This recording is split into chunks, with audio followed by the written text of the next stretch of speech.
ఇరాన్‌పై అణుదాడికి UN కుట్ర, patriotic vision సంస్థ ప్రధాన ప్రతినిధి సఫా ఆరోపణలు అంటూ వార్తొచ్చింది. యునైటెడ్ నేషన్స్‌లో ఐక్యరాజ్య సమితిలో పేట్రియాటిక్ విజన్ సంస్థ ప్రధాన ప్రతినిధిగా వ్యవహరిస్తున్నటువంటి ఉన్నత స్థాయి దౌత్యవేత్త మహమ్మద్ సఫా తాజాగా తన పదవికి రాజీనామా చేయడం జరిగింది.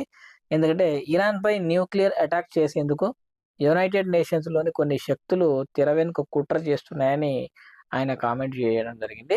ఈ భయంకరమైన నిజాన్ని ప్రపంచానికి చెప్పడానికే తాను రిజైన్ చేస్తున్నానని సఫా వెల్లడించారు.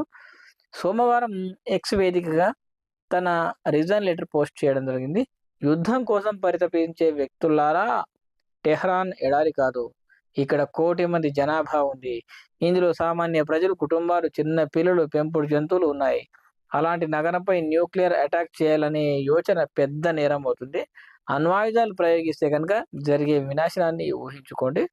యూఎన్‌లోని కొందరు ఉన్నతాధికారులు ఒక శక్తివంతమైన అంతర్జాతీయ లాబీ అంటే ఇజ్రాయెల్ గావచ్చు, అమెరికా గావచ్చు, వీటి ప్రయోజనాల కోసమే పనిచేసే వర్గం ఒకటుంది.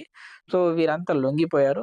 వారికి తొత్తులుగా వ్యవహరిస్తున్నారని, వారే మానవాళికి వ్యతిరేకంగా జరుగుతున్న నేరానికి సహకరిస్తున్నారని, మానవాళికి వ్యతిరేకంగా జరిగే నేరానికి సాక్షిగా ఉండలేక రిజైన్ చేస్తున్నారని సఫా వివరించడం జరిగింది.